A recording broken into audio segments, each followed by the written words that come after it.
Welcome back to another episode of Infidelity Tales Lab. We're thankful for your continued viewership. Before we begin, tell us, where in the world are you watching from? We love knowing our global reach. Now, let's dive into today's story. Chapter 1, Foundations. Adrian Mercer built things with his hands. It was what he had always done, from the time he was a boy fixing bicycles in his father's garage to becoming one of the most sought-after custom home builders in Lakewood. His reputation for uncompromising quality and attention to detail had earned him not just financial success, but respect, something he valued far more than money. Today marked 15 years since he'd founded Mercer Custom Homes. The celebration of the lakeside property they'd just finished was in full swing, his crew and their families enjoying the summer evening. Adrian stood back, nursing a beer, watching his wife Vanessa charm a group of potential clients. "You could at least pretend to mingle," came a voice beside him. His brother-in-law, Scott, handed him a fresh beer. "They seem to be doing fine without me," Adrian said, nodding toward Vanessa. At 42, she still turned heads, tall and graceful with auburn hair that caught the sunset light. "Besides, I built the houses. She sells the dream." "Match made in heaven," Scott said with a half-smile that didn't quite reach his eyes. Adrian caught it, but said nothing. Scott had never fully approved of Vanessa, though he kept his opinions mostly to himself these days. "Dad," Adrian's daughter Mia bounded up, her 16-year-old energy seeming inexhaustible. "Mom says we're cutting the cake in 10 minutes. She wanted me to make sure you're ready for your speech." "Speech?" Adrian frowned. Nobody said anything about a speech. Mia rolled her eyes with teenage exasperation. "It's your company anniversary. Of course you have to say something." Before Adrian could protest, his phone buzzed. A text from Dean Lowry, his project manager. "Need to talk. It's important. Meet me in the boathouse." "Everything okay?" Mia asked, noticing his expression change. "Yeah, just business. Tell your mom I'll be there in 5. Adrian ruffled his daughter's hair like he'd done since she was small, though she was nearly as tall as him now. The boathouse was dark when Adrian entered, the evening light barely filtering through the small windows. "Dean," he called out, reaching for the light switch. The lights flickered on to reveal not Dean, but Theo Reynolds, his newest client and owner of Reynolds Development Group. The man was leaning against Adrian's own boat, looking strangely comfortable for someone who shouldn't have been there. "Adrian," Theo nodded. "Sorry for the cloak and dagger. I borrowed Dean's phone." Adrian's posture stiffened. "What's this about, Theo? I've got guests waiting. I'll be brief. I'm offering to buy you out. $20 million. Your brand stays intact. You get a 5-year contract as lead builder, but Reynolds Development takes ownership." Adrian stared, incredulous. "My company's not for sale." Theo pushed off from the boat and approached, his expensive shoes clicking on the wooden dock. "Vanessa seems to think otherwise. We've been discussing terms for months." The world tilted slightly beneath Adrian's feet. "Vanessa has no authority to sell my company." "Doesn't she?" Theo raised an eyebrow. "As your CFO and co-owner, I believe she does." He pulled out his phone, tapped the screen, and turned it toward Adrian. "These are the preliminary papers she's already reviewed. I just need your signature to make it official." Adrian struggled to process what he was seeing. "Get out," he finally managed. "We'll discuss this another time." "Fair enough." Theo slipped his phone back into his pocket. "But the offer expires at the end of the month. Vanessa is quite eager to move forward." He paused at the door. "Oh, and congratulations on 15 years. Quite an achievement." Adrian stood alone in the boathouse, the distant sounds of the party continuing without him. His company, his life's work, and Vanessa had been negotiating its sale behind his back. When he finally returned to the party, he found Vanessa looking for him, irritation clear on her face. "Where have you been? Everyone's waiting." She smoothed his collar unnecessarily, a habit that had once seemed endearing. "Why didn't you tell me Theo Reynolds wants to buy the company?" Adrian kept his voice low, controlled. Vanessa's hand froze. "He approached you? Tonight?" "Yes, tonight. At our company anniversary party. With paperwork you've apparently already reviewed." She recovered quickly, her social smile returning. "We can discuss this later. Right now, we have guests." "No," Adrian said firmly. "We discuss this now." How long have you been talking to Reynolds without telling me? Adrian, she hissed, not here. Something caught his eye over her shoulder. Theo Reynolds had returned to the party and was watching them with undisguised interest. When their eyes met, Theo raised his glass in a small toast. Fine, Adrian conceded. Later. But this conversation isn't over. He followed Vanessa to the center of the gathering where a large cake decorated with the Mercer Custom Homes logo awaited. As cameras raised and people cheered, Adrian forced a smile and gave the speech he hadn't prepared, all while a cold realization settled in his chest. The foundation of his life might not be as solid as he had believed. Chapter 2. Cracks. The drive home from the anniversary party was silent. Mia sat in the back seat, headphones on, oblivious to the tension between her parents. Adrian's knuckles were white on the steering wheel. Vanessa stared out the passenger window, her profile illuminated by passing streetlights. Once home, Mia disappeared upstairs with a quick goodnight, leaving them alone in the kitchen of the house Adrian had built 5 years ago, his masterpiece, with its open floor plan and walls of windows overlooking the lake. Explain, Adrian said simply, leaning against the island countertop. Vanessa poured herself a glass of water. Reynolds approached me 3 months ago. I was going to tell you once I had a better sense of the offer. 3 months? Adrian's voice was dangerously quiet. And you didn't think your husband and business partner deserved to know? I was protecting you, she countered. You're so emotionally attached to the company that you can't see the bigger picture. Which is what, exactly? We're getting older, Adrian. Do you really want to be climbing around construction sites when you're 60? This is our chance to secure our future, Mia's future. Reynolds is offering enough that we'd never have to work again. Adrian studied his wife, wondering when she had become a stranger. I built this company from nothing. It's not just about money. No, it's about your ego, Vanessa snapped. You're so obsessed with being Adrian Mercer, the builder, that you can't see what's best for this family. Don't pretend this is about family, Adrian said, the hurt hardening into anger. You went behind my back. For months. That's not protection. That's betrayal. Vanessa's expression softened, and she approached him, placing a hand on his arm. I'm sorry for how you found out. But Adrian, please just consider the offer. For us. He looked at her hand on his arm, then into her eyes, searching for the woman he'd married. I need some air, he said finally, pulling away. Adrian spent the night in his workshop, the smell of sawdust and varnish more comforting than his own bed. By morning, he'd made a decision. I want to see all the company financials, he told Vanessa over breakfast. Every account, every transaction for the past year. Vanessa looked up from her coffee, surprise crossing her face. Why? Because if we're discussing selling my company, I need to know exactly what state it's in. Our company, she corrected. And you get monthly reports. Nothing's changed. Humor me, Adrian said, his tone making it clear this wasn't a request. Mia entered the kitchen, immediately sensing the atmosphere. Everything okay? Fine, honey, Vanessa answered too quickly. Dad and I are just discussing business. On a Saturday? Mia raised an eyebrow, pouring herself juice. Business doesn't know weekends, Adrian said, forcing a lighter tone. Hey, I thought we could work on your car today. That timing belt isn't going to replace itself. Mia brightened. Really? I thought you'd be busy with work stuff after last night. Never too busy for you, kiddo. He tousled her hair, earning a theatrical groan that made him smile genuinely for the first time since his conversation with Theo Reynolds. Later, as they worked side by side under the hood of Mia's second-hand Honda, Adrian found himself studying his daughter. She had his dark hair and stubborn chin, but Vanessa's eyes and graceful hands. Lately, she'd been more distant, spending time with a new group of friends he and Vanessa hadn't met yet. So, he said casually, handing her a wrench, how's school? That project for Mr. Landry going okay? Mia tensed slightly. It's fine. We're working on it. We? Your partner. What was his name again? Tyler, she answered, focusing intently on the bolt she was turning.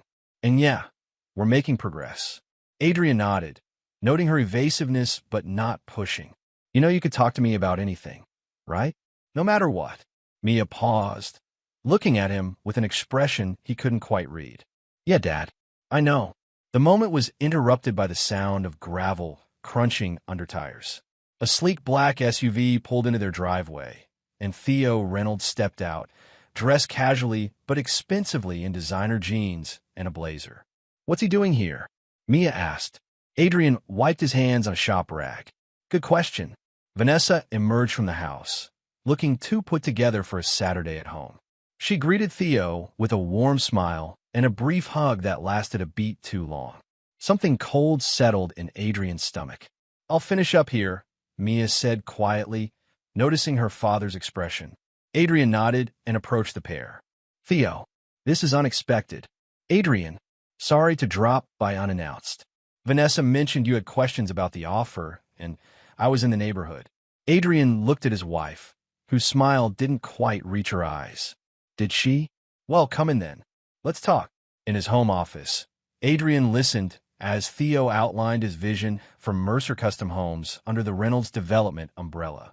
It was all very reasonable, very lucrative, and entirely wrong for everything Adrian had built his company to be.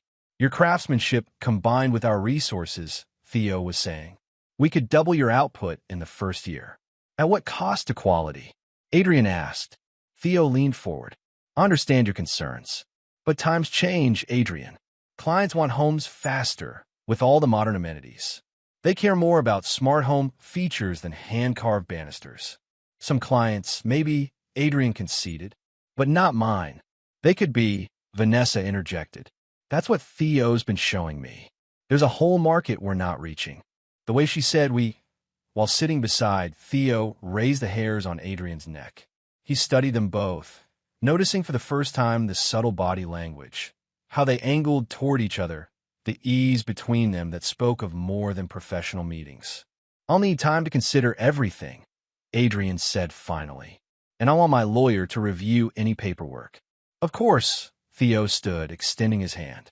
"Take the weekend. We can meet at my office Monday morning." After Theo left, Adrian confronted Vanessa in the kitchen. "How long?" She was washing a coffee mug, her back to him. "How long what?" "Don't."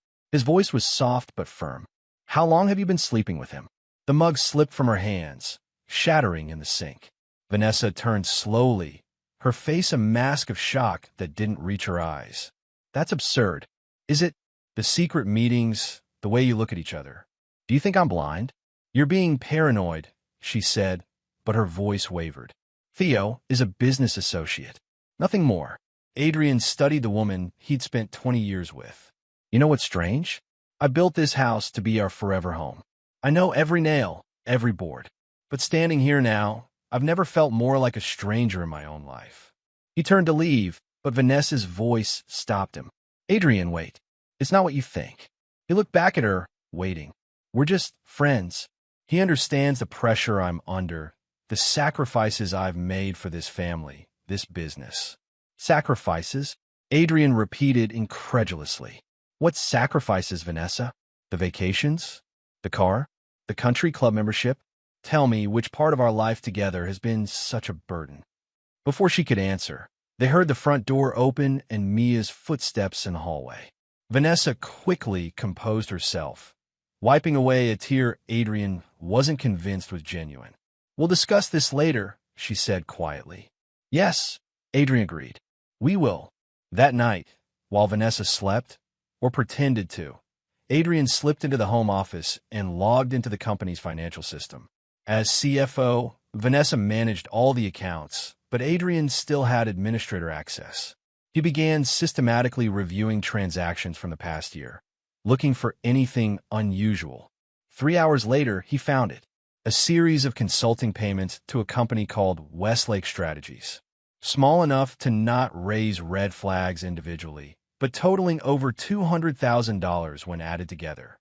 A company he'd never heard of, never approved contracts for. A quick search revealed that Westlake Strategies had been incorporated 18 months ago. The listed address was a virtual office. The registered agent was a lawyer Adrian didn't recognize. But the incorporation documents were public record, and they listed one principal, Theodore Reynolds. Adrian leaned back in his chair, the pieces falling into place with sickening clarity. Vanessa hadn't just been having an affair. She'd been funneling company money to her lover, weakening the business to make it more susceptible to take over. The betrayal was complete, personal and professional. His marriage, his company, his life, all undermined by the person he had trusted most. By morning, Adrian Mercer was a changed man. The builder, the husband, the father who believed in second chances was gone. In his place stood someone new, someone who understood that sometimes the only way forward was to tear everything down and start again. Only this time, he wouldn't be building. He would be destroying. Chapter 3. Shattered. The Sunday morning sun streamed through the kitchen windows, catching dust motes in its golden light. Adrian sat at the island, a cup of coffee cooling before him, financial documents spread across the granite surface. He'd barely slept, spending most of the night piecing together the extent of Vanessa's deception. "You're up early," Vanessa said, entering the kitchen in her silk robe. She moved to the coffee maker, her back to him. "Couldn't sleep. I was working," Adrian replied, his voice devoid of emotion. "Looking over some interesting financial records." Vanessa tensed almost imperceptibly before reaching for a mug. "On a Sunday? What couldn't wait?" "Westlake Strategies," Adrian said simply. "Ring any bells?" The mug froze halfway to the coffee pot. Vanessa set it down carefully and turned to face him. "You've been going through company records without telling me? Ironic that you're concerned about people doing things behind your back," Adrian observed coldly. "What is Westlake Strategies, Vanessa? Besides a shell company for your lover? It's not what you think." "Stop saying that." Adrian's voice rose slightly. $200,000 of company money to a fake consulting firm owned by Theo Reynolds. While you've been telling me we need to cut costs. While you've been positioning us for his takeover offer.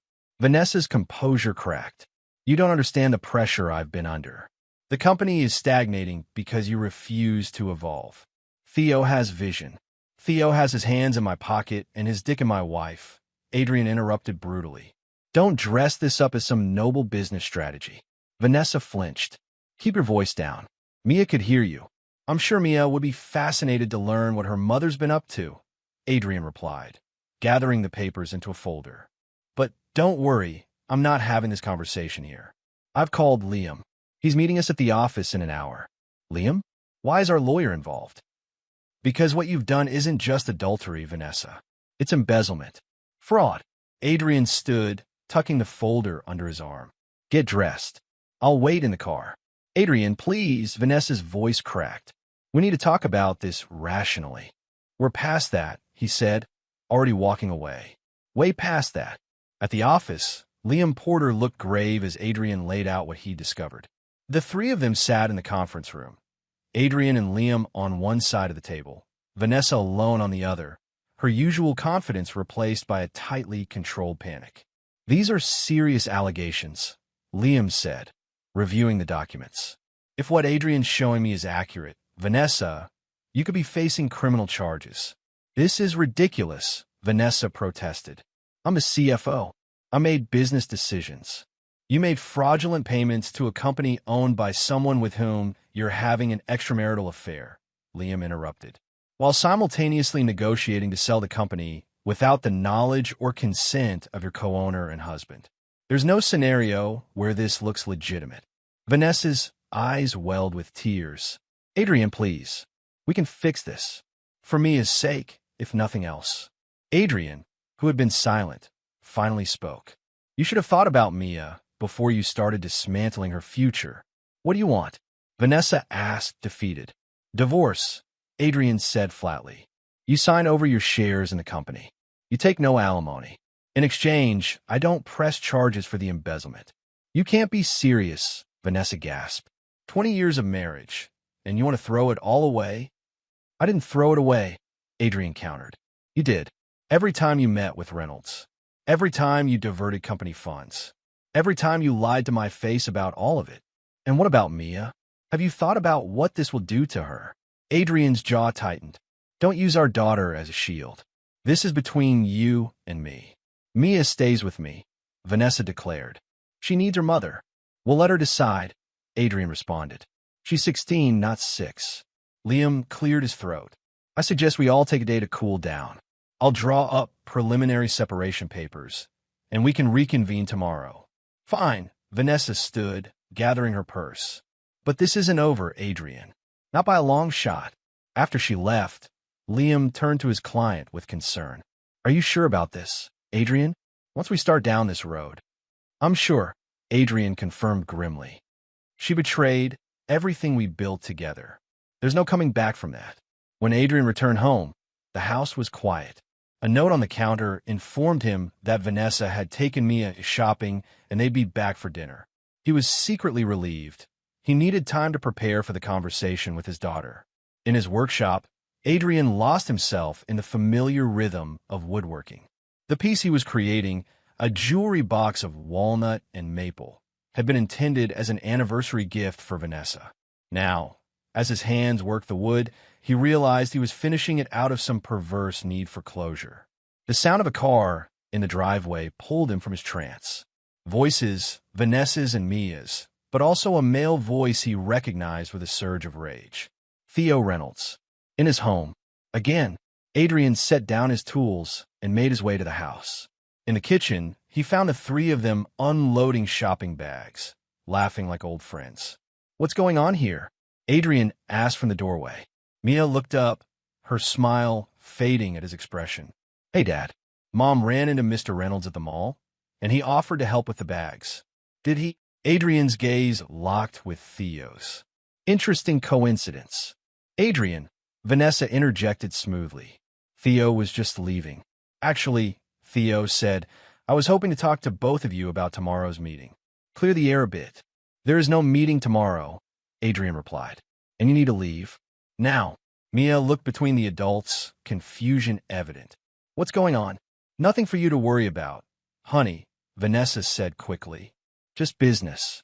Business, Adrian repeated with a hollow laugh. Is that what we're calling it? Theo cleared his throat uncomfortably. Perhaps this isn't the best time. I'll call you later, Vanessa. Don't call her at all. Adrian stepped forward. Don't contact my wife. Don't come to my home. And stay the hell away from my daughter. Dad, Mia exclaimed, shocked by his uncharacteristic aggression.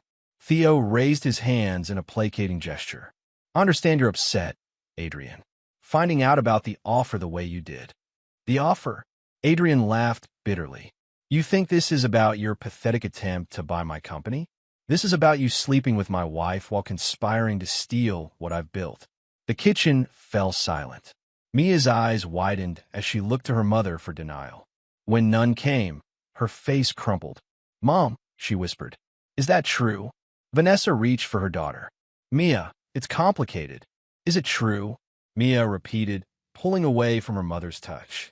Yes, Adrian answered for her. It's true, along with embezzling company funds to finance whatever this is. He gestured between Vanessa and Theo. You bastard, Vanessa hissed at Adrian. You had no right to bring this up in front of Mia. You brought it into our home, Adrian countered. You made it her business when you invited your lover here. Mia backed away from all of them, tears streaming down her face. I can't believe this.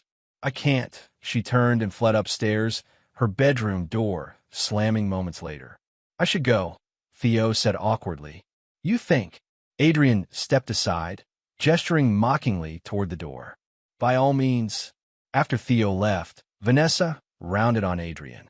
How dare you? Humiliating me in front of our daughter. Save it. Adrian cut her off. I'm done with your manipulations. Pack a bag. You're not staying here tonight. You can't kick me out of my own home. My home, Adrian corrected coldly. Built with my hands, paid for with my company's money. Money you've been stealing. So yes, I am. Go to a hotel. Go to your mother's. Go to your lover. I don't care where you go, just go. Vanessa stared at him, searching his face for any sign of the man she'd married. Finding none, her shoulders slumped in defeat. Fine, but this isn't over. You're right about that, Adrian agreed. It's just beginning. After Vanessa left to pack, Adrian went upstairs and knocked gently on Mia's door. Mia? It's Dad. Can we talk? No answer came, but he could hear muffled sobbing from within. I know this is a lot to take in, he continued through the door. I'm sorry you had to find out this way. When you're ready to talk, I'm here. Still no response. Adrian sighed and returned downstairs, settling into his armchair with a glass of whiskey. The house that had once been his pride and joy now felt like a mausoleum for his failed marriage. Everything he'd built, his family, his company, his life, was crumbling around him. But as he sat in the gathering darkness, something hardened within Adrian Mercer. The pain of betrayal crystallized into resolve. Vanessa and Theo had conspired to take everything from him, believing him too blind or too weak to fight back. They had gravely miscalculated. Adrian wasn't just a builder. He was a planner, a problem solver, a man who understood that proper foundation work was essential for anything meant to last. And now, he would use those same skills to plan his revenge, meticulously, patiently, irrevocably. They wanted to destroy what he'd built. He would make sure they regretted it for the rest of their lives. Chapter 4: Cold Fire. The next morning, Adrian found Mia's bedroom empty, her bed untouched. A note on her pillow simply read, "Staying at Zoe's. Need time to think." Zoe Palmer had been Mia's best friend since elementary school. Her parents were good people. Paul Palmer had been Adrian's first client when he started his company. They'd look after Mia, give her the space she needed. Still, Adrian texted her, "I understand. Let me know if you need anything. Love you." No response came, but he hadn't expected one. The wounds were too fresh. At the office, Adrian called an emergency meeting with his core team, excluding Vanessa, of course. Dean Lowry, his project manager, Monica Reeves, his lead architect, and Curtis Webb, his site foreman. People he'd worked with for years, people he trusted, or thought he did. "I'll get straight to the point," Adrian began once they were all seated in the conference room. "Vanessa and I are separating. She will no longer be involved with Mercer Custom Homes." Shocked silence greeted this announcement. Monica was the first to recover. "Adrian, I'm so sorry. Is there anything we can do?" "Yes," Adrian nodded. "I need complete transparency. Vanessa has been embezzling funds through a shell company called Westlake Strategies, owned by Theo Reynolds." "Reynolds?" Dean frowned. "The developer who's been sniffing around our contracts." "The same," Adrian confirmed. "He's also been sniffing around my wife." The bitterness in his voice was palpable. "I need to know if any of you were aware of these payments or any other financial irregularities." Curtis shifted uncomfortably. "I did question some budget cuts on my sites when material costs were supposedly going up. Vanessa said it was temporary cash flow issues. And I was told to scale back on some custom features," Monica added. "Again, supposedly for budget reasons." Adrian nodded grimly. "They've been systematically weakening the company, making it more vulnerable to take over. Reynolds offered $20 million, well below market value, knowing we'd be in no position to refuse." "That son of a bitch," Dean muttered. "What's the plan, boss?" Adrian leaned forward. "First, damage control. Liam's freezing the company accounts Vanessa had access to and setting up new ones. Curtis, I need you to reassure our crews that their jobs are safe. Monica, contact our current clients. Let them know there's been a management restructuring, but their projects are proceeding as planned. Dean, review all contracts and projects for the last 18 months. Look for anything unusual, delays, substitutions, cost overruns." As his team dispersed, Adrian remained in the conference room, staring at the wall of photos documenting their major projects over the years. Vanessa was in many of them, always by his side at ribbon cuttings and project launches. The perfect business partner, the perfect wife, all an elaborate fiction. His phone buzzed with a text from Liam. Vanessa's lawyer called. "They want a meeting.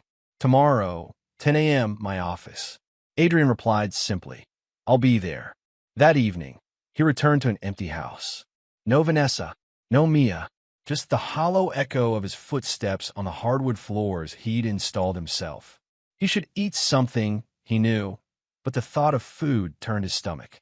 Instead, he poured himself a drink and stepped out onto the deck overlooking the lake. The silence was broken by the sound of tires on gravel. Adrian tensed, expecting Vanessa, but the car that pulled up was Paul Palmer's old Volvo. A moment later, Mia emerged, her shoulders hunched as she made her way to the front door. Adrian met her in the entryway. She looked tired, her eyes red-rimmed from crying. "Hey," he said softly. "You okay?" Mia shrugged, dropping her backpack by the stairs. "Not really. Have you eaten? I can make something." "I had dinner at Zoe's," she replied, then hesitated. "Is Mom here?" "No. She's staying at Grandma Patty's." Mia nodded, relief evident in her posture. "Good. I don't think I can face her yet." They moved to the living room, settling into an uncomfortable silence. Finally, Mia spoke. "Did you know? Before yesterday, I suspected something was wrong," Adrian admitted. "But I only confirmed it this weekend. The affair, the money, all of it. How could she do this to us?" Mia's voice cracked. "To you? You've given her everything." Adrian's heart ached at his daughter's pain. "I don't have answers, Mia. Sometimes people make choices that hurt the ones they love most. It doesn't mean they don't love them. It means they love something else more." "What, like Mr. Reynolds?" Mia scoffed. "He's such a phony, always talking about his vacation homes and his private jet." Adrian raised an eyebrow. "You've met him before yesterday?" Mia looked away. "A few times. Mom introduced us a couple months ago. Said he was a business associate interested in mentoring young people interested in real estate. He offered me an internship for the summer."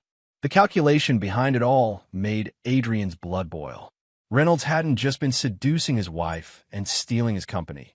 He'd been positioning himself to replace Adrian in his daughter's life as well. "What are you going to do?" Mia asked, interrupting his thoughts. Adrian considered his answer carefully. "I'm going to protect what's ours. The company, this home, your future. Beyond that, I don't know yet. Are you going to forgive her?" The question was quiet, vulnerable. "No," Adrian said without hesitation. "Some betrayals can't be forgiven, Mia." She nodded slowly. "I think I'm going to bed. It's been a long day." "Of course. We can talk more tomorrow if you want." Mia paused at the bottom of the stairs, looking back at her father. "Dad, promise me something. Anything. Don't let them win. Mom and Mr. Reynolds. Don't let them take what's yours."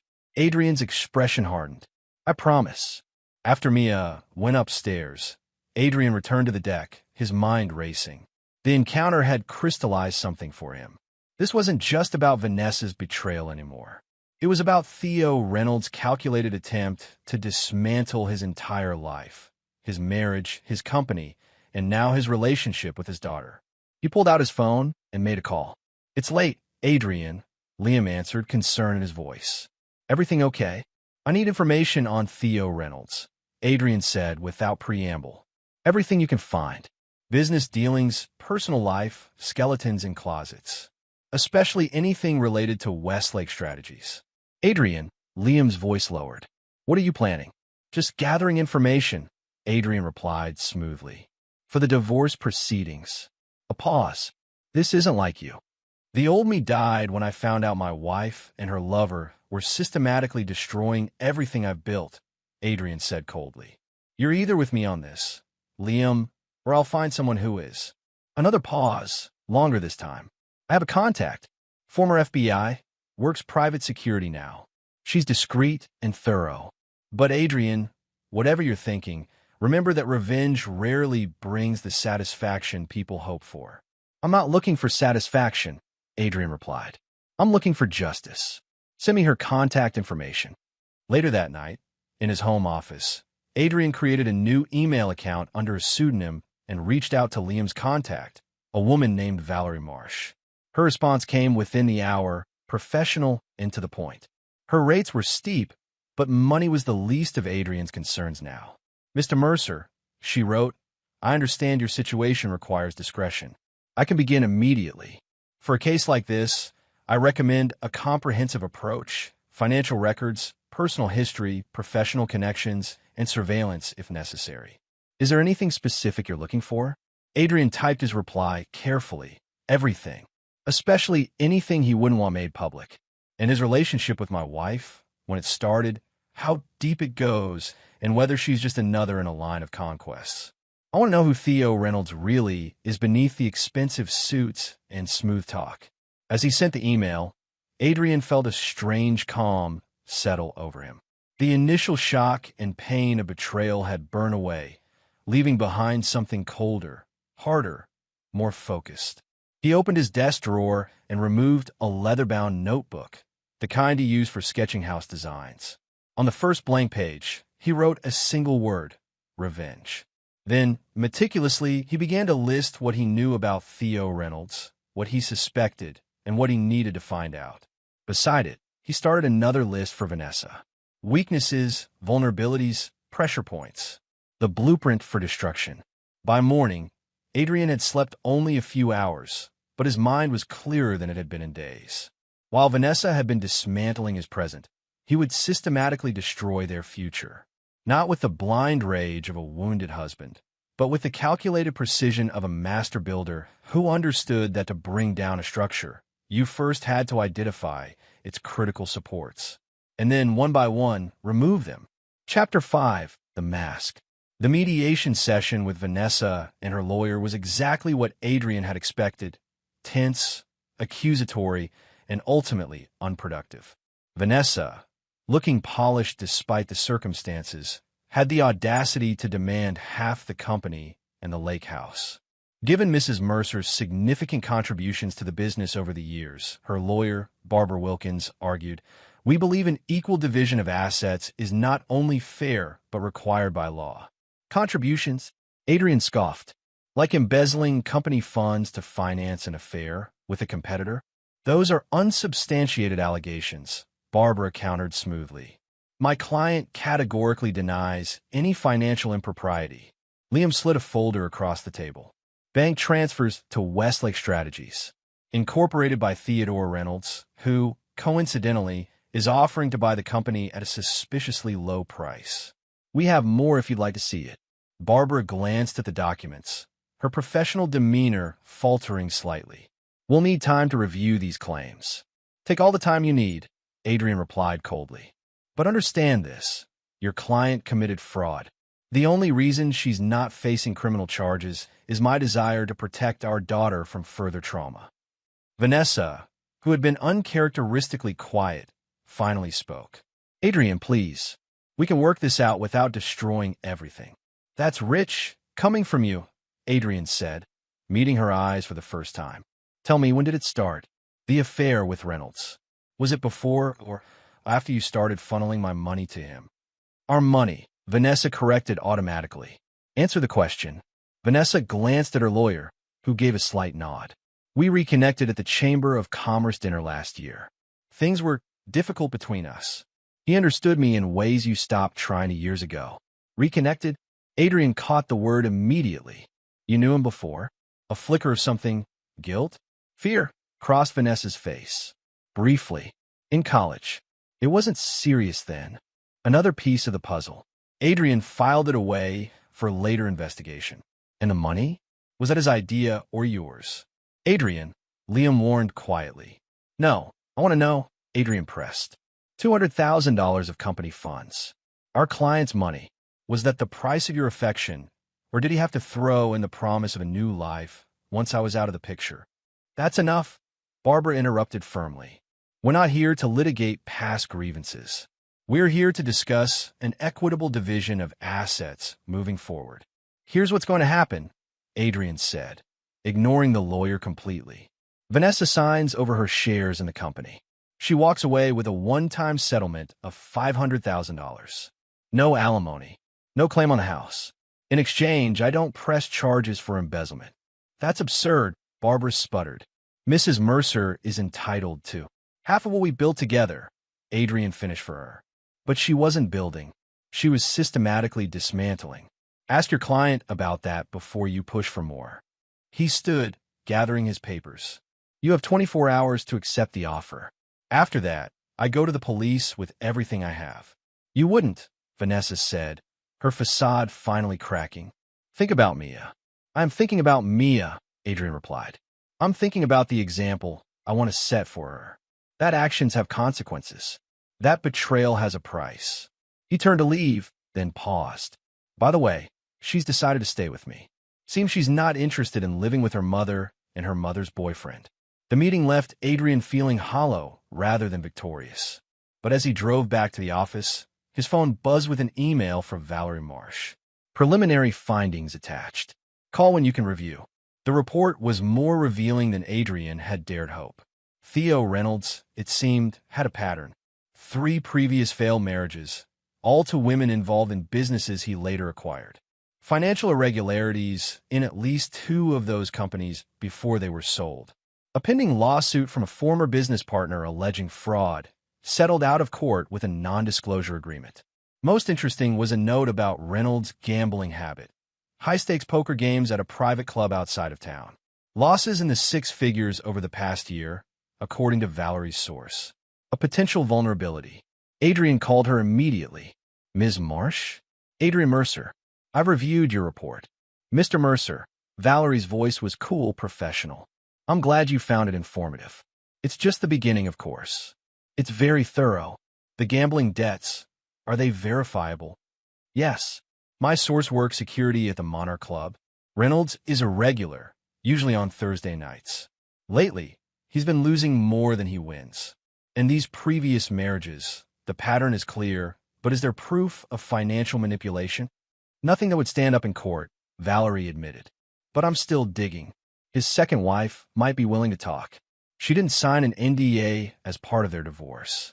Adrian considered this information. I want to meet her, and I want surveillance on Reynolds, particularly his meetings with my wife. Already underway, Valerie assured him. I'll set up the meeting with Catherine Reynolds. She kept his name, interestingly enough. Anything else? Yes, Adrian said after a moment. Find out everything you can about Vanessa's college years. She knew Reynolds back then.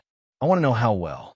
That evening, Adrian maintained his facade of normalcy for Mia's sake. They cooked dinner together, pasta with his grandmother's sauce recipe, and talked about safe topics.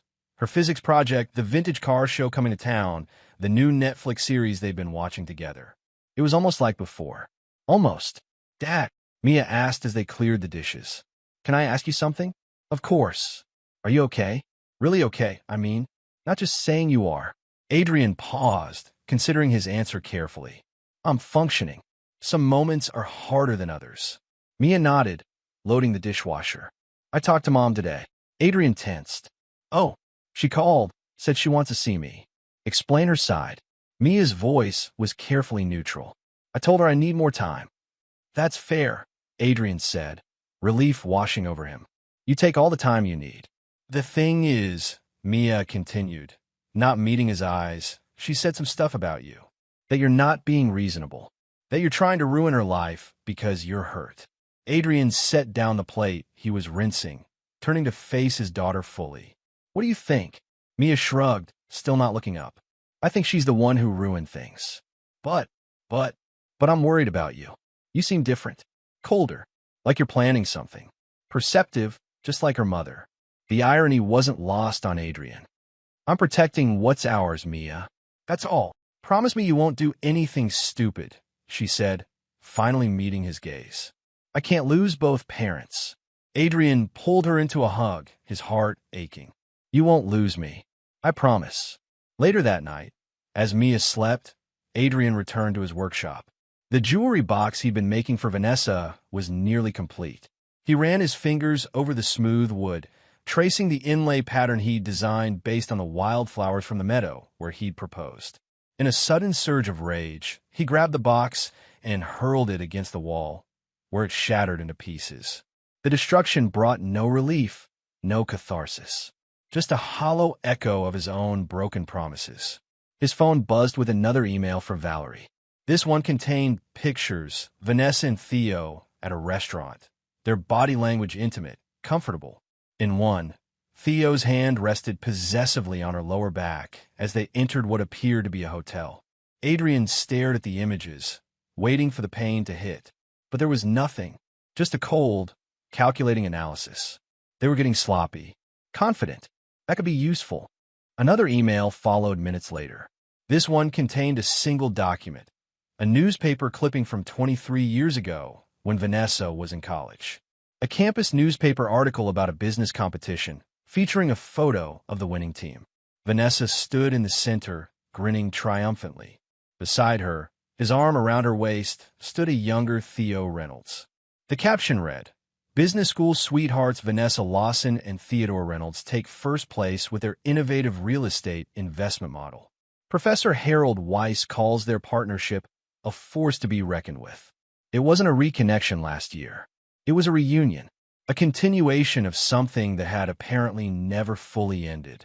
Adrian looked around his shattered workshop, the broken jewelry box, the tools and materials, the half-finished projects. All of it built on a foundation of lies. 20 years of marriage, a daughter, a company, all of it compromised from the beginning. Something inside Adrian Mercer broke that night. The last vestige of the man who believed in second chances, who valued honesty and integrity above all else. In his place emerged someone new, someone capable of the kind of calculated vengeance that would leave no survivors. He swept up the broken pieces of the jewelry box and threw them away.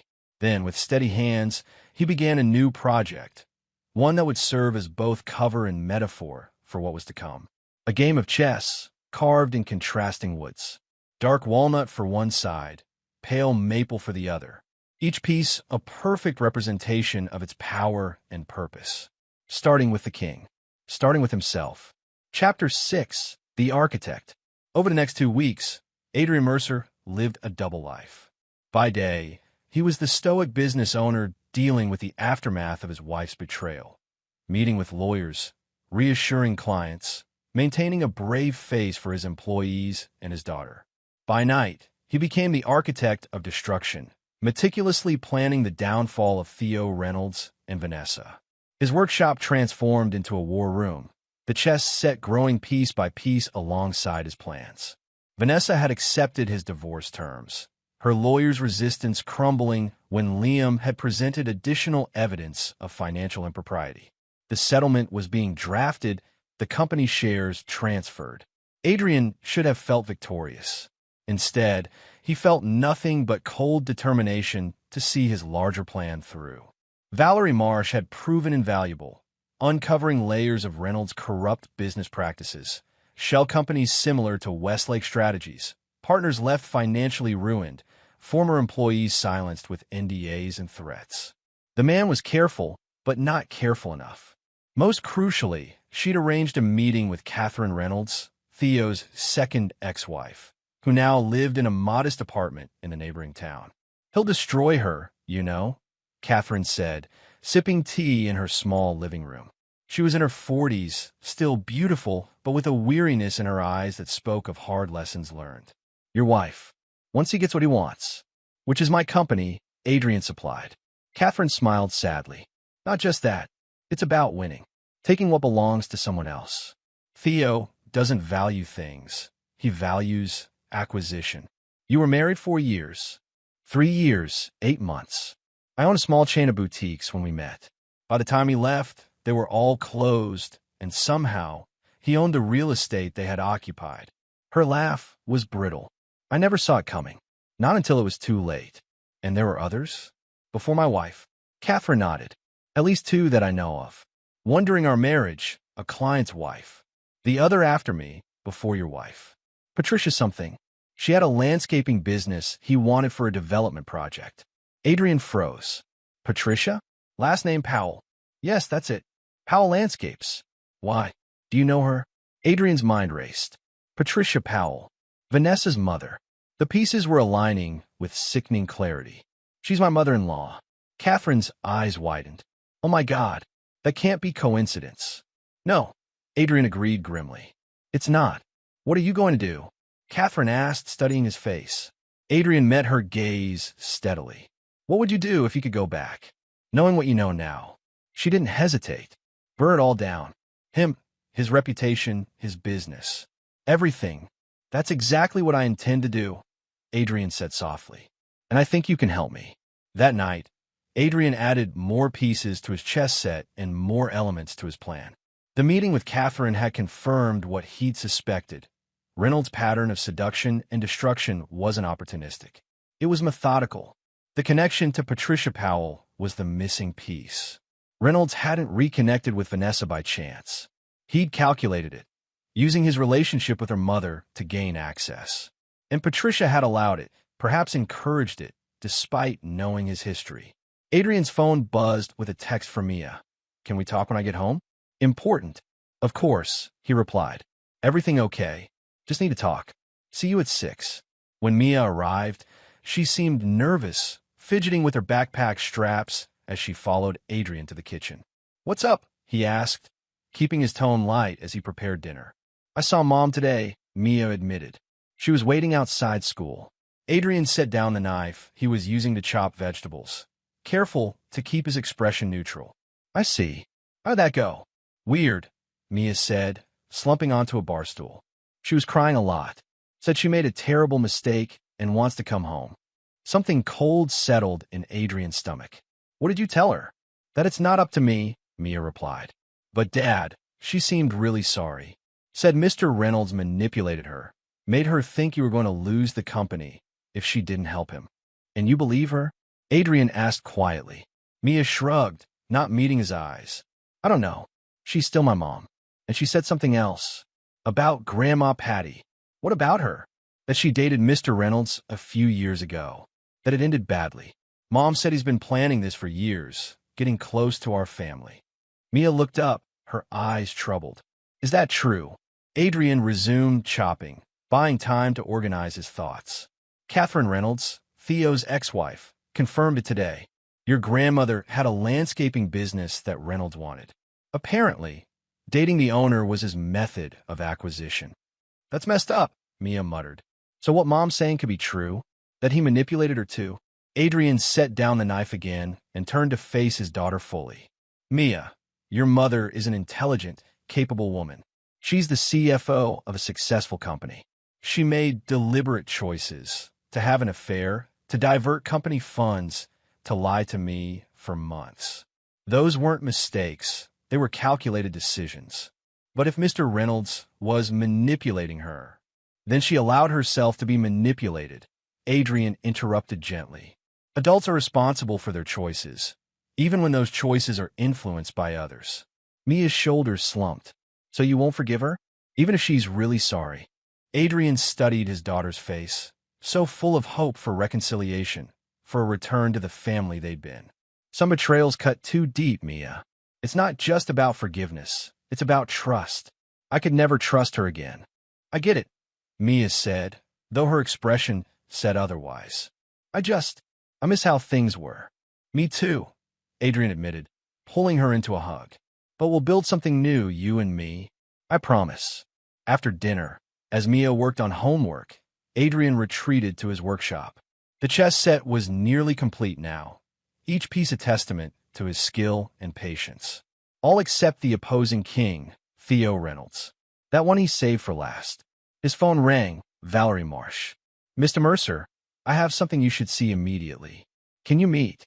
20 minutes later, Adrian sat in Valerie's car outside a dive bar on the edge of town, reviewing the documents she compiled. Reynolds is in serious financial trouble, she explained.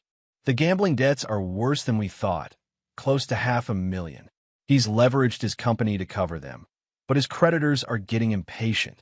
So the offer for my company is a desperate play, Valerie confirmed. He needs the acquisition to stabilize his finances. Without it, Reynolds' development group could collapse within months. Adrian processed this information. And Vanessa? What does she know about this? Based on their communications, everything. She's been helping him manage the cash flow issues, hence the embezzlement from your company. Valerie handed him another folder. There's more. About your mother-in-law. Adrian opened it to find a series of emails between Patricia Powell and Theo Reynolds, dating back 3 years. Their relationship had indeed ended badly, with Reynolds acquiring her business at a fraction of its value after she'd taken on debt to expand, debt he'd encouraged. But the most damning emails were more recent, discussing Vanessa and Adrian. Theo, she's still uncertain. Adrian suspects nothing, but Vanessa has these inconvenient attacks of conscience. Remind her what's at stake. Patty, and later, the lakefront property alone is worth millions. Once the divorce is final and Vanessa has her share, we can move forward with the development plans. Adrian will never know what hit him. Theo. The betrayal ran deeper than Adrian had imagined. It wasn't just his wife and her lover. It was a conspiracy involving his mother-in-law, targeting not just his company, but the lakefront property he'd lovingly built into their dream home. The property, Adrian suddenly understood. Reynolds doesn't just want my company. He wants the lake house too. For development. Valerie nodded. Based on these plans I found, he intends to build a luxury condo complex. Your home would be demolished to make way for the access road. The final piece clicked into place. The lake house sat on 5 acres of prime waterfront property, surrounded by protected wetlands. Adrian had purchased it years ago, working with conservation authorities to ensure the house was built with minimal environmental impact. It was the only developable parcel for miles, a jewel Reynolds couldn't acquire through normal means. They've been planning this for years, Adrian said, more to himself than to Valerie, using Vanessa to get to the company and the property. It appears so, Valerie agreed. What do you want to do with this information? Adrian considered the question carefully. His initial impulse, to go to the police to expose them all, wouldn't satisfy the growing need for a more personal reckoning. Keep digging, he said finally, especially into Patricia Powell's involvement. And I need something else. Access to the Monarch Club this Thursday night. The poker game? Valerie raised an eyebrow. That won't be easy. It's very exclusive. Make it happen, Adrian insisted. It's time I met Theo Reynolds properly. Not as the husband he'd betrayed, but as the man who's going to destroy him. As Adrian drove home, a plan crystallized in his mind. Reynolds was desperate for cash. His gambling problem made him vulnerable. And Adrian now controlled the very things Reynolds needed most, the company and the property. Back in his workshop, Adrian finally carved the opposing king for his chess set. Theo Reynolds, rendered in dark walnut with exquisite, damning detail. He placed it on the board, surrounded by its remaining pieces, Vanessa the queen, Patricia the bishop. Then, one by one, he positioned his own pieces in a classic checkmate configuration. The trap was set. All that remained was to spring it. The next morning, Adrian called Liam with specific instructions for the divorce settlement. I want a clause about the lake house. Vanessa gets right of first refusal if I ever sell. Why would you add that? Liam asked, confused. You've been adamant about keeping the property. Just do it, Adrian insisted, and make sure it's prominently featured in the agreement. I want her to notice it. Adrian, Liam's voice lower, concerned. What are you planning? Justice, Adrian replied simply. Long overdue. The board was set. The players positioned. After weeks of pain and planning, Adrian Mercer was ready to begin the endgame. Chapter 7. First Blood. The Monarch Club occupied the top floor of a nondescript office building downtown, its existence known only to the wealthy and well-connected. Adrian arrived at 11, dressed in a tailored suit that projected the confidence of a man accustomed to high-stakes environments. Valerie had arranged his entry through a client who owed her a favor, a wealthy real estate investor who vouched for Adrian as a serious player looking for serious action. The 5-figure buy-in had barely registered as Adrian transferred the funds. Money was simply a tool now, a means to an end. The elevator opened directly into a windowless reception area where a suited attendant checked Adrian's name against a list. Beyond lay a space that exuded old-world luxury. Dark wood paneling, leather furnishings, subdued lighting that flattered the aging faces of the men and few women who comprised the city's elite. Adrian scanned the room, instantly identifying Theo Reynolds at the main poker table. He was holding court, drink in hand, surrounded by admirers and sycophants. Adrian took a position at the bar. Ordering a whiskey he had no intention of drinking. His focus needed to remain razor-sharp. It didn't take long for Reynolds to notice the newcomer. Adrian could feel the man's gaze, curious at first, then hardening with recognition. After a brief word to his companions, Reynolds approached the bar. Adrian Mercer, he said, his voice carefully neutral. This is unexpected. Theo, Adrian nodded, raising his glass slightly. I didn't realize you were a member here. 7 years now, Reynolds replied, signaling the bartender for a refill. You, first visit, Adrian admitted. I find myself with extra time on my hands these days. Divorce proceedings are surprisingly efficient when one party has nothing to negotiate. Reynolds had the grace to look uncomfortable. About that. Business is business, Adrian. Nothing personal. Sleeping with my wife while plotting to steal my company and home. Adrian's smile was cold. That feels rather personal. The bartender set down Reynolds' drink, and the man took a long sip before responding. Vanessa and I have history. Before you. Sometimes old flames reignite. So I've learned, Adrian said, swirling his whiskey. College sweethearts, reunited after all these years. Almost romantic, if it weren't so calculated. Something flickered in Reynolds' eyes, surprise, perhaps, that Adrian knew about their past.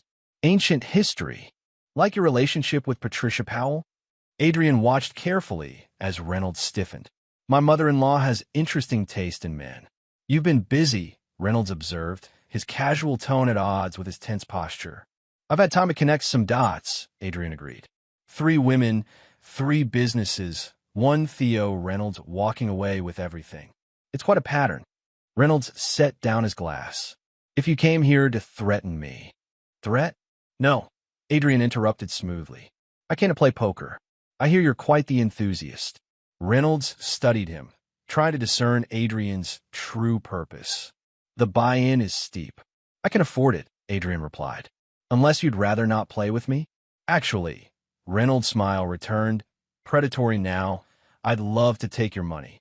Consider it a down payment on what you'll lose in the divorce. We'll see who loses what, Adrian said, finishing his drink. Shall we? The poker game lasted well into the early morning hours. Players came and went, but Adrian and Reynolds remained, locked in a private battle beneath the veneer of casual gambling.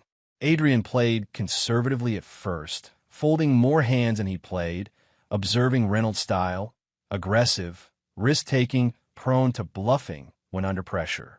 By 3 a.m., only 5 players remained, and Adrian had methodically built a substantial stack of chips. Reynolds had been drinking steadily, his earlier confidence eroding with each losing hand.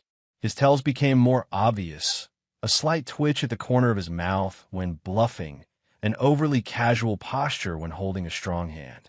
Raise 20,000, Reynolds announced, pushing forward a stack of chips. The other players folded quickly, leaving only Adrian in the hand. He studied his cards, a pair of kings, decent but not exceptional, then looked at Reynolds, seeing the telltale twitch. Call, Adrian said calmly, matching the bet, and raise another 50,000. A murmur ran through the onlookers. Reynolds' face flushed with anger or alcohol, perhaps both. You're bluffing, Mercer. Am I? Adrian's expression revealed nothing. Only one way to find out. Reynolds glanced at his remaining chips, considerably fewer than Adrian's raise. I don't have that much left. Collateral, then, suggested one of the other players. We're all good for it here. Reynolds hesitated, then nodded grimly. Fine. I call. He scribbled something on a slip of paper and tossed it into the pot. My interest in the Hamilton Street development. Worth twice your bet. Adrian nodded, accepting the marker. Show your cards, then. Reynolds turned over his hand triumphantly. Pair of aces. High card queen. For a moment, Adrian simply looked at the cards. Then, slowly, he revealed his own hand. Kings. With an ace kicker. The table fell silent. Reynolds stared in disbelief. That's impossible. Improbable, Adrian corrected, gathering the chips and the marker. Not impossible. Much like the odds of you successfully taking my company. He stood, nodding to the other players. Gentlemen, it's been enlightening. Mr. Reynolds, I'll have my lawyer contact you about claiming my interest in the Hamilton Street project. Reynolds' face darkened with rage. This isn't over, Mercer. On the contrary, Adrian replied softly, so only Reynolds could hear. It's just beginning. Outside, the night air was cool on Adrian's face as he walked to his car. The first phase of his plan had worked perfectly. Reynolds was now financially compromised, having lost not only cash, but a valuable development interest to the very man he was trying to destroy. But more importantly, Adrian had established himself as a legitimate threat, not the cuckolded husband to be pitied, but a calculating adversary to be feared. Reynolds would be off balance now, anxious, prone to mistakes. exactly where Adrian wanted him. The next morning, Adrian instructed Liam to formalize his claim on the Hamilton Street development interest. How did you even acquire this? Liam asked, bewildered. This is a multi-million-dollar project. Poker game, Adrian explained casually. Reynolds was feeling reckless. Adrian, Liam's voice was cautious. What game are you playing here? First the divorce clause about the lake house, now this. These aren't random moves. No, Adrian agreed. They're not. That afternoon, Adrian received a text from Vanessa. We need to talk. It's important. He replied simply, my office, 3 p.m.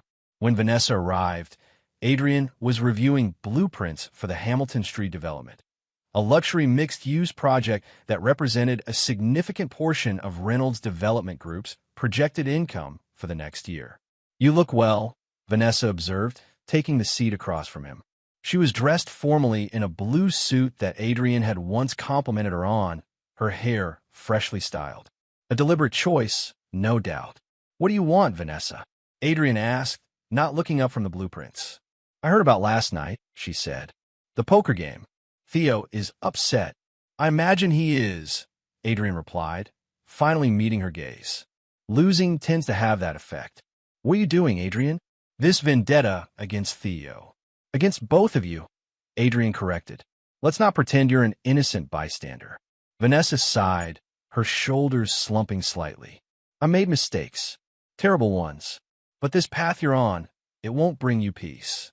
I'm not looking for peace, Adrian said coldly. I'm looking for justice. Is that why you added that clause about the lake house? Vanessa asked. Some kind of trap? Not a trap, Adrian replied. An opportunity for you to show your true priorities. Vanessa leaned forward, her voice softening. Adrian, please. For Mia's sake, if nothing else. We can end this amicably. Amicably, Adrian repeated incredulously. You and your mother and your lover conspired to steal everything I built. There is no amicable ending to that story, Vanessa. My mother. Vanessa paled slightly. What does she have to do with this? Adrian slid a folder across the desk. Copies of the emails Valerie had uncovered. Read it and tell me again how you were manipulated by Reynolds. Vanessa's hands trembled as she opened the folder. Adrian watched her expression shift from confusion to shock to dismay as she read the evidence of her mother's complicity. I didn't know, she whispered, looking up with tears in her eyes. About Mom, I swear. She introduced us, reintroduced us, but I never thought that she was setting you up to be his accomplice. Adrian finished. Just like she was, the woman he used and discarded after he took her business. Vanessa shook her head in denial. No, Mom wouldn't. But her voice trailed off as she reread the damning emails. Your mother knew exactly who he was and what he does, Adrian said. And she served you up to him anyway. Why are you showing me this? Vanessa asked, her voice small. Because I want you to understand exactly what you've become a part of, Adrian replied. This isn't love, Vanessa. It's business. You're a means to an end for him, just like your mother was. Just like his ex-wives were. Ex-wives. She looked up sharply. 3 of them, Adrian confirmed. All former business owners whose assets mysteriously ended up in Reynolds' portfolio after painful divorces. Sound familiar? Vanessa stood abruptly, gathering her purse. I need to go. One more thing, Adrian called as she reached the door. The family barbecue at your mother's this weekend. I'll be there. Vanessa turned, her expression a mix of confusion and alarm. What? Why? Mia asked me to come, Adrian replied, which was true enough. She doesn't want to face everyone alone. As her father, how could I refuse? Adrian, please. Vanessa's voice held a note of panic now. Not there. Not in front of everyone. Worry what I might say? Adrian asked with a cold smile. Don't be. I'm not the one with secrets to keep anymore. After Vanessa left, Adrian returned to the Hamilton Street blueprints, but his mind was elsewhere. The look on her face when she'd read those emails, the genuine shock and betrayal, had been unexpected. For a brief moment, he'd felt a flicker of the old connection, the urge to comfort rather than destroy. He crushed the feeling ruthlessly. Vanessa had made her choices. Whether she'd known the full extent of her mother's involvement was irrelevant now. The machine was in motion, the pieces moving toward an inevitable conclusion. That evening, as Adrian worked on the final details of his chess set in the workshop, Mia appeared in the doorway. "Dad, can I talk to you about something?" Adrian set down his tools. "Always." Mia entered, running her fingers over the finished chess pieces. "This is beautiful. When did you start it?" "About 3 weeks ago," Adrian answered. "It helps me think. Is that why all the pieces look like real people?" Mia picked up the opposing king, the Theo piece, studying its details. Adrian's hand stilled. "You noticed that? It's pretty obvious," Mia said, setting down the piece and picking up the queen. "This one looks like Mom." "It's just a project," Adrian said carefully, "to keep my hands busy during a difficult time." Mia fixed him with a penetrating gaze. "Mom called me today. She was upset. Said you're planning something for Grandma's barbecue." "Did she, Dad?" Mia's voice was serious now. "Whatever you're doing, this revenge thing with Mr. Reynolds, with Mom, you need to stop. It's changing you." Adrian studied his daughter's face, so young yet so perceptive. "Some changes can't be undone, Mia. Some betrayals cut too deep." "So what? You become just like them?" Mia challenged. "Scheming and plotting? That's not who you are." "Maybe it's who I need to be," Adrian replied softly. "To protect what's ours." "We don't need protection anymore," Mia insisted. "Mom signed the divorce papers. Mr. Reynolds can't touch your company. It's over." Adrian shook his head. "It's not that simple." "It could be," Mia said, her eyes pleading. "If you'd let it be." Adrian reached out, tucking a strand of hair behind her ear as he'd done since she was small. "I promise you this. After the barbecue, everything will be resolved, one way or another." Mia didn't look convinced, but she nodded reluctantly. "Just remember who you really are, okay? You taught me that integrity matters more than winning." After she left, Adrian remained in the workshop, turning her words over in his mind. The man he'd been, the one who valued integrity above all, seemed a distant memory now. But Mia still believed in that man, still needed him to be better than those who had betrayed them. His phone buzzed with a text from Valerie. Reynolds making frantic calls to investors. Hamilton Street project was leveraged against gambling debts. "Your claim has triggered a liquidity crisis." He's scrambling. Perfect. The first domino had fallen. Reynolds was vulnerable, desperate, and desperate men made mistakes. Adrian picked up the king piece from his side of the chessboard, carved in his own likeness, and studied it thoughtfully. The path forward was clear, the trap nearly set. By this time next week, Theo Reynolds and everyone who had conspired with him would face the consequences of their betrayal. But Mia's words echoed in his mind. "Remember who you really are." Who is he now? The builder or the destroyer? The man of integrity or the architect of vengeance? Perhaps, Adrian thought as he placed the king back on the board, the barbecue would answer that question for both of them. Chapter 8. The Gathering. Patricia Powell's backyard was transformed for the annual family barbecue. String lights hung from trees, tables covered in checkered cloths, the scent of grilling meat wafting through the air. It was a tradition that dated back to Patricia's late husband's time, a gathering of family, friends, and neighbors that had continued despite his passing 5 years ago. Adrian arrived with Mia, conscious of the stares and whispered conversations that paused as they made their way through the crowd. News of his separation from Vanessa had spread through their social circle, though the details remained mercifully private. "Mr. Mercer," Patricia greeted him with a brittle smile. At 65, she remained a striking woman with the same auburn hair as her daughter, though hers came from a bottle these days. "I wasn't sure you'd come." "Mia wanted me here," Adrian replied simply. He held her gaze, searching for any sign of guilt or discomfort. If she felt either, she hid it well. Of course, family is family, regardless of circumstances. Patricia turned to Mia with practiced warmth. "Darling, your cousins are by the pool. Why don't you go say hello while I catch up with your father?" Mia glanced between them uncertainly.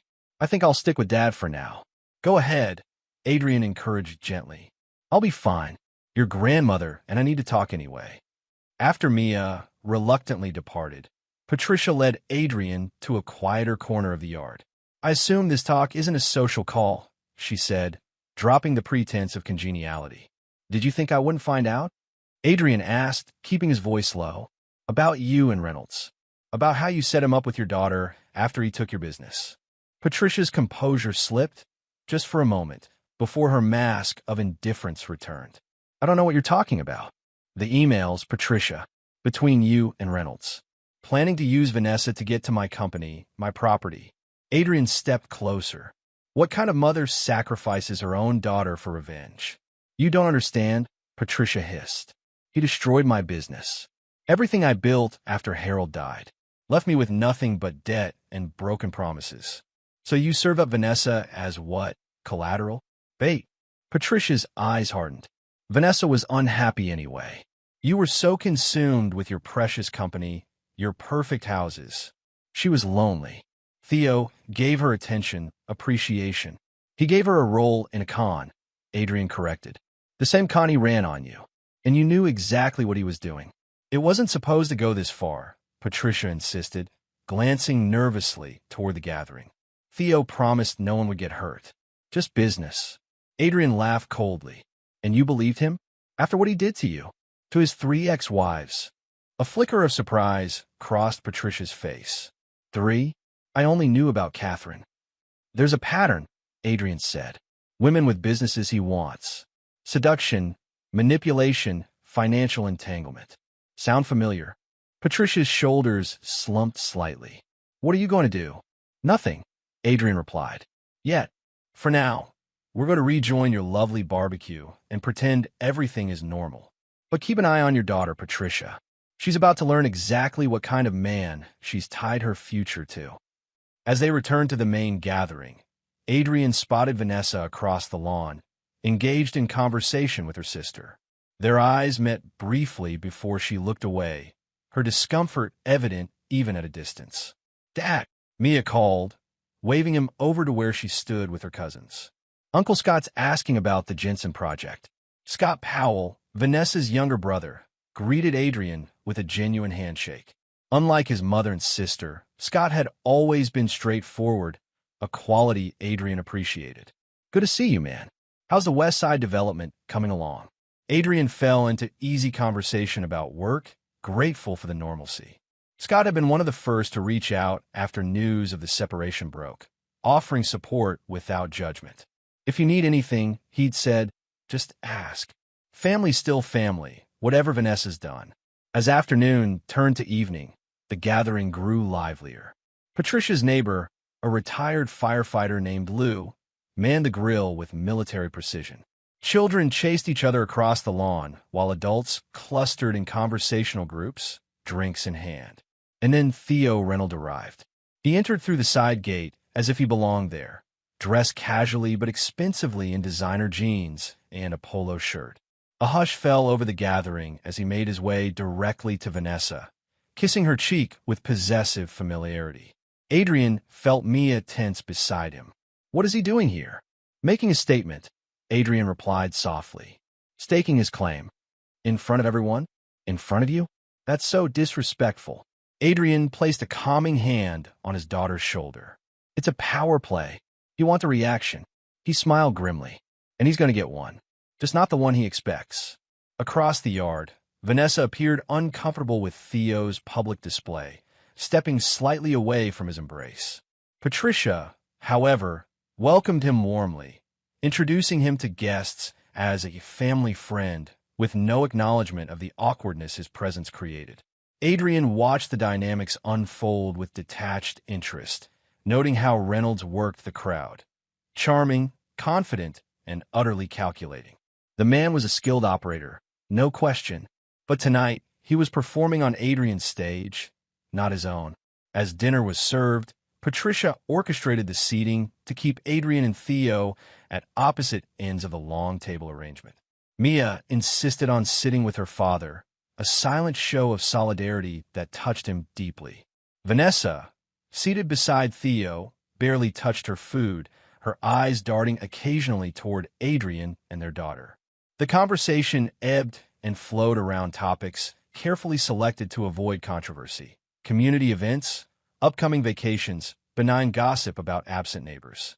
But tension simmered beneath the surface pleasantries, a collective holding of breath, waiting for the inevitable confrontation. It came as dessert was being served. Patricia, perhaps emboldened by wine or simply unable to resist the opportunity to assert control over the narrative, raised her glass in an impromptu toast. To family, she began, her voice carrying across the tables.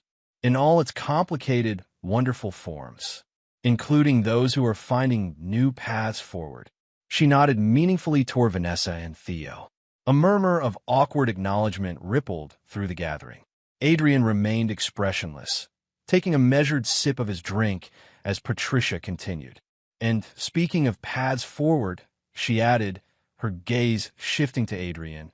We wish Adrian well as he adjusts to his new circumstances. Sometimes change, while painful, is for the best. The condescension in her tone was unmistakable. Before Adrian could respond, Patricia delivered her final barb. My ex-son-in-law has many qualities, but perhaps parenthood and partnership weren't among his strengths. An uncomfortable silence fell. Adrian felt Mia's hand close around his in silent support. He squeezed it gently, then stood, his movement drawing all eyes. Thank you, Patricia, for that enlightening perspective, he said, his voice calm but carrying clearly. Since we're sharing observations about family, perhaps I might offer one of my own.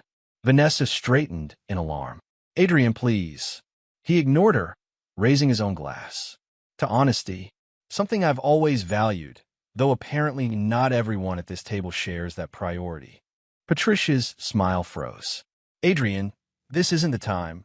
On the contrary, he interrupted smoothly. What better time to clear the air? Among family. He looked directly at Theo Reynolds. And those who prey upon family. Reynolds set down his fork with deliberate care. Careful, Mercer. Your guest here. An unwelcome one, clearly, Adrian agreed. But then, the truth is rarely welcome at gatherings built on lies. The other guests shifted uncomfortably, sensing the imminent collision of private grievances in public space. Some began to murmur excuses, preparing to leave before witnessing something they'd rather not. Dad, Mia whispered urgently. Maybe not here. Adrian patted her hand reassuringly. It's all right, Mia. Sometimes things need to be said out loud. He addressed the table again. For those that don't know, my wife has been having an affair with Mr. Reynolds here, while simultaneously helping him siphon funds from our company to finance his gambling debts. Gasps and whispers erupted around the table. Vanessa's face drained of color. Adrian, stop. But that's old news, Adrian continued as if she hadn't spoken. What many of you don't know, what Vanessa herself didn't know until recently, is that this isn't a love story. It's a con, one that her own mother helped orchestrate. All eyes swung to Patricia, who stood abruptly. That's enough. You're drunk, Adrian. It's time for you to leave. I'm perfectly sober, Adrian countered, and I have the emails to prove it. Shall I read them aloud? The ones where you and Reynolds discuss using Vanessa to get to my company? To the lakefront property you both coveted for development. Patricia's nephew, a lawyer named David, intervened. I think we should take this conversation somewhere private. Why? Adrian asked mildly. When the plotting was done in secret, shouldn't the truth be public? Then it happened, the moment Adrian had been waiting for. Patricia, her composure finally cracking, lashed out. He's a terrible father, just like he was a terrible husband, she declared to the stunned gathering. Everyone knows it. A nervous titter of laughter rippled through some of the guests. Those eager to relieve tension, those aligned with Patricia's faction, those simply uncomfortable with the whole situation. And then Mia stood up on her chair, her young face flushed with anger. Grandma, I have something Mom doesn't want you to know. The words landed like a thunderclap. Vanessa, who had been watching the exchange with mounting horror, suddenly went pale as ash. Mia, no. Please. But Mia was beyond stopping. Last year, when Mom said she was working late all those nights, she was with Mr. Reynolds. I saw them together at the Lakeside Hotel when I was supposed to be at debate practice. She made me promise not to tell Dad. A collective gasp swept through the gathering. Vanessa swayed in her seat, then crumpled, sliding from her chair in a dead faint. The ensuing chaos was immediate. People rushing to Vanessa's side, others backing away from the unfolding drama, Patricia calling for water and space. Through it all, Adrian remained still, watching as his plan came to fruition in ways he couldn't have orchestrated better himself. But it was the look on Theo Reynolds' face that truly told the tale. Not concern for Vanessa, but calculation, recalibration. Already, Adrian could see the man was measuring his losses, determining his exit strategy. Vanessa had become a liability rather than an asset. "Come on, Dad," Mia said quietly, tugging at his arm. "Let's go." As they walked away from the commotion, Adrian felt a strange mixture of satisfaction and hollowness. The exposure had been effective, devastating even.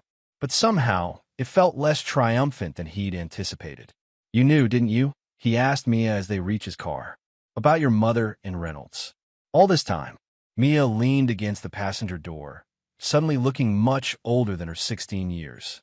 "Since last September, I wanted to tell you, but Mom said it would destroy you, destroy our family." "It did anyway," Adrian observed softly. "Are you mad at me?" Mia's voice was small, vulnerable. Adrian pulled her into a hug. "No, sweetheart, never. You were put in an impossible position by the adults who should have protected you. I'm sorry you had to carry that burden." As they drove home in silence, Adrian reflected on the evening's revelations. The public humiliation of Vanessa and Patricia had been satisfying, yes. But the knowledge that Mia had been silently shouldering this secret for nearly a year, that was something he hadn't anticipated. Another cost of Vanessa's betrayal, another injury inflicted not just on him, but on their daughter. Reynolds, however, remained mostly unscathed by the evening's drama. Embarrassed, perhaps, but his public reputation was still intact. His financial troubles remained private knowledge. The final phase of Adrian's plan, the complete destruction of the man who had orchestrated this entire scheme, was yet to come.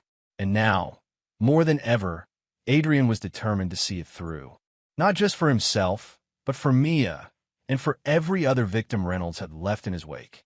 The real reckoning would come tomorrow at the Monarch Club, where Reynolds would discover just how thoroughly Adrian Mercer had dismantled his carefully constructed world.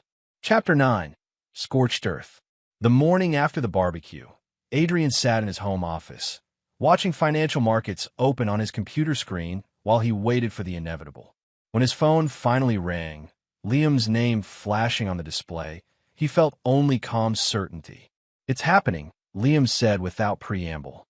"Reynolds Development Group stock is in free fall, down 30% already and still dropping.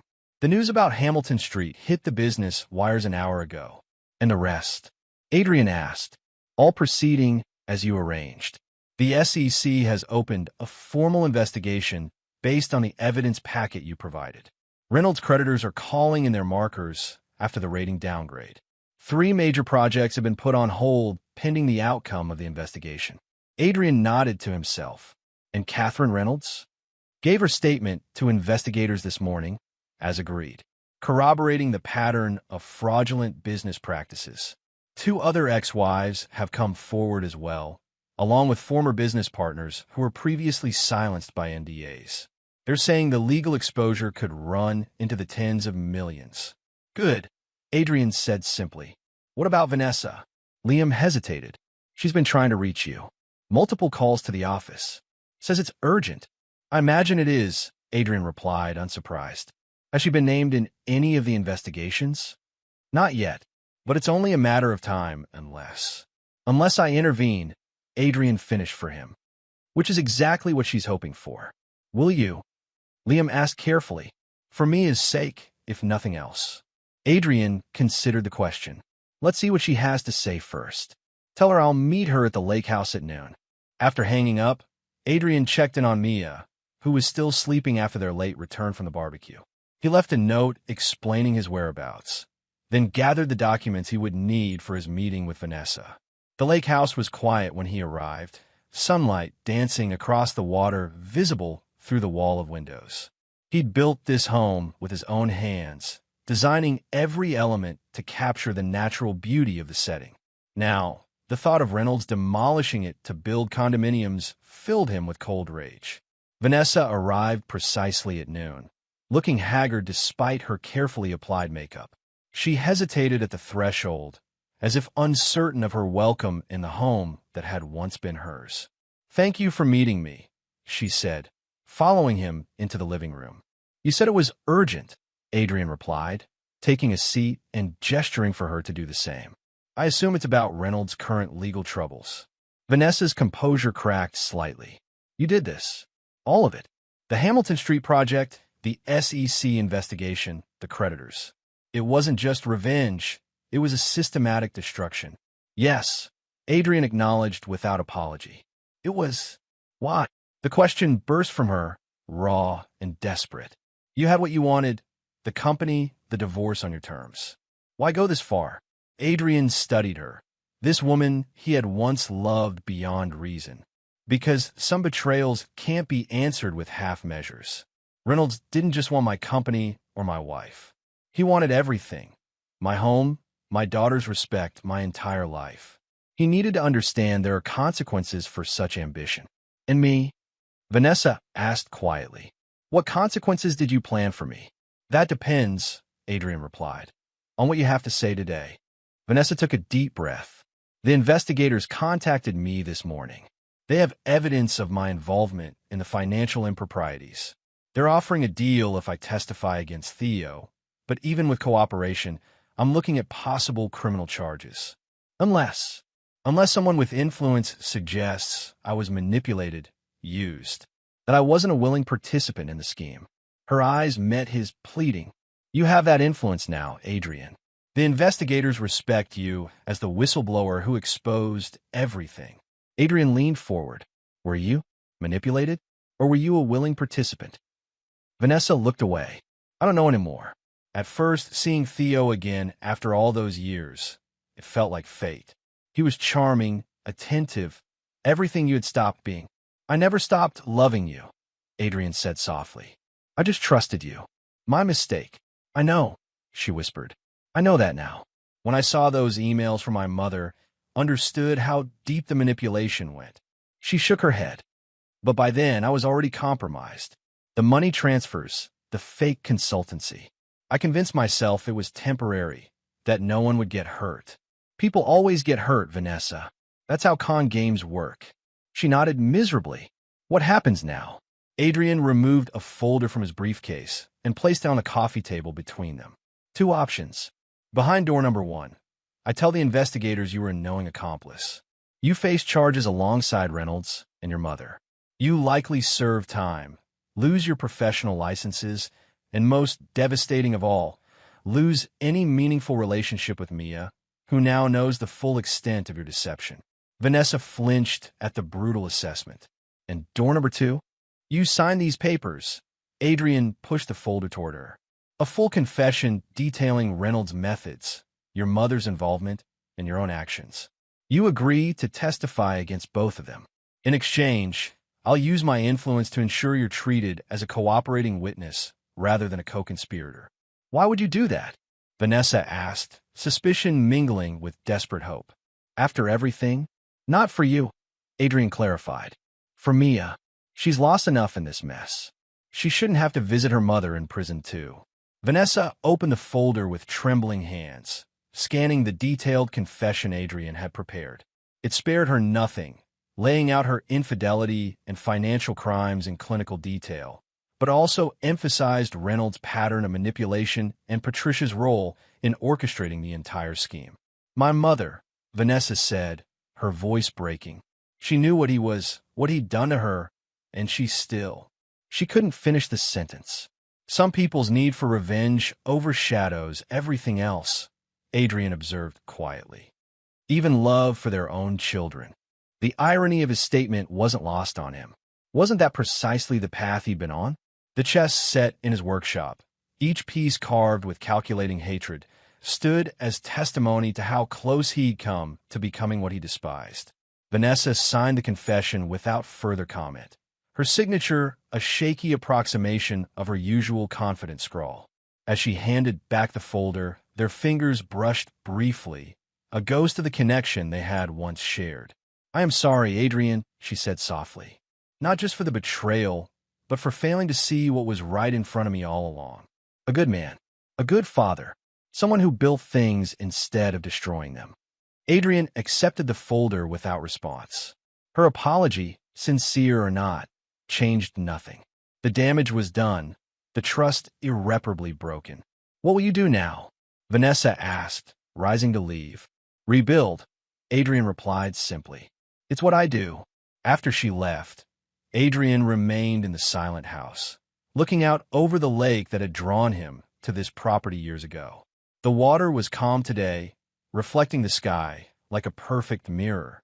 He thought about Mia's word from days earlier, "Remember who you really are." His phone rang, interrupting his reflections. Catherine Reynolds' name appeared on the screen.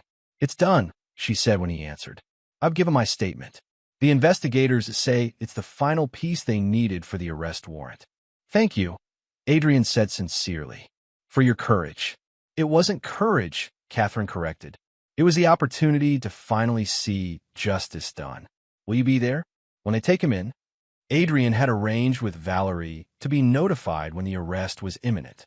"Yes, I need to see his face when he realizes it's over." "Understand," Catherine said softly. "Just don't let it consume you. After it's done, find your way back to building instead of destroying. You're too good at creation to waste your talent on revenge." Her words echoed his own thoughts so closely that Adrian felt a chill. "I'll try," he promised. That evening, as the sun set over the lake, Adrian received the call for Valerie. "It's happening. The Monarch Club. 30 minutes." The exclusive gambling venue seemed fitting for Reynolds' final downfall. The place where his addiction had created the financial vulnerability that Adrian had so efficiently exploited. Adrian arrived just as law enforcement was positioning plainclothes officers around the building's exits. "Mr. Mercer," the lead investigator greeted him. "We appreciate your cooperation in this matter. Your evidence was instrumental in building our case." "I'm just glad justice is being served," Adrian replied, his eyes on the building's entrance. "You should know," the investigator added, "we're also bringing in Patricia Powell tonight. The conspiracy charges are solid, based on the email evidence and your ex-wife's testimony." Adrian nodded, feeling no satisfaction at the thought of Mia's grandmother in handcuffs. Just another casualty in this war he hadn't started, but had finished with devastating efficiency. The arrest itself was anticlimactic. Reynolds emerged from the Monarch Club at 11:17 p.m., talking animatedly on his phone. He'd barely had time to register the approaching officers before they were upon him, reciting his rights as they secured his wrists with handcuffs. Adrian watched from across the street, a silent witness to the culmination of his carefully orchestrated revenge. Reynolds' eyes found him in the shadows, widening with understanding and then narrowing with impotent fury. "Mercer," he shouted across the distance, "this isn't over. You think you've won, but you've lost everything too." Adrian said nothing, simply holding the man's gaze until Reynolds was guided into the waiting police vehicle. Only then did he feel the weight lifting, not happiness or satisfaction, but the unburdening that comes with completed vengeance. As he drove home, Adrian realized Reynolds was partially right. He had lost much in this battle: his marriage, his illusions, perhaps even some essential part of himself. But unlike Reynolds, he still had his daughter, his company, and most importantly, his capacity to build rather than destroy. 3 months later, the lake house sold for well above market value to a conservation trust that would preserve the property and surrounding wetlands in perpetuity. Adrian used half the proceeds to establish a scholarship fund for students pursuing sustainable architecture, creation rising from the ashes of destruction.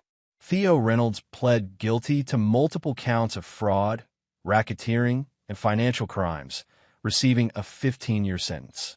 Patricia Powell, facing her own charges, suffered a stroke before her trial and was remanded to a medical facility under guard. Vanessa, true to the agreement, testified against both and received probation rather than prison time. On a crisp fall afternoon, Adrian stood in his workshop, contemplating the chess set he'd created during those dark days of plotting. Each piece represented a player in the tragedy that had consumed his life for months. Himself, Vanessa, Reynolds, Patricia, all rendered in exquisite, damning detail. Dad, Mia appeared in the doorway. Are you ready? The foundation ceremony starts in an hour. Adrian looked up, smiling at his daughter. They'd weathered the storm together, emerging closer despite the pain. Mia now spent weekends with Vanessa, a tentative reconciliation that Adrian neither encouraged nor discouraged. Some relationships deserved second chances. Others did not. Almost, he replied, gathering the chess pieces one by one. Just finishing something first. After Mia left, Adrian placed the chess set in a custom box he'd built for it. Walnut with maple inlay, a final testament to his skill as a craftsman. Then he carried it to the stone fireplace in his new home, a modest but beautiful house he designed and built himself over the summer. Piece by piece, he fed the wooden figures into the flames. Vanessa, Patricia, even Theo Reynolds, watching as they blackened and crumbled to ash. Last was his own king, the piece he'd carved in his own likeness, imbued with all the cold calculation of the man he'd temporarily become. As it burned, Adrian felt the last vestiges of his revenge dissipate with the smoke. He would never forgive those who had betrayed him. Forgiveness required trust, and that was irreparably broken. But he could release the anger, the obsession with retribution. He was, after all, a builder, and there were better things to create than revenge. Dad, Mia called from outside. We should go. Coming, Adrian replied, watching as the final pieces of his vengeance turned to ash. Then he turned away from the fire and stepped into the crisp autumn air, toward his daughter, toward the future, toward whatever he would build next. The unforgiving man would always remain unforgiving, but he would no longer be defined by what he refused to forgive. Instead, he would be defined by what he chose to build from the ashes of betrayal. It was, he decided, enough. And there you have it. Another story comes to an end. What did you think? I'd love to hear your thoughts in the comments below. If you enjoy this story, consider joining our community by subscribing. It means the world to us. For more stories like this one, check out the recommended videos on screen, and I'll see you there.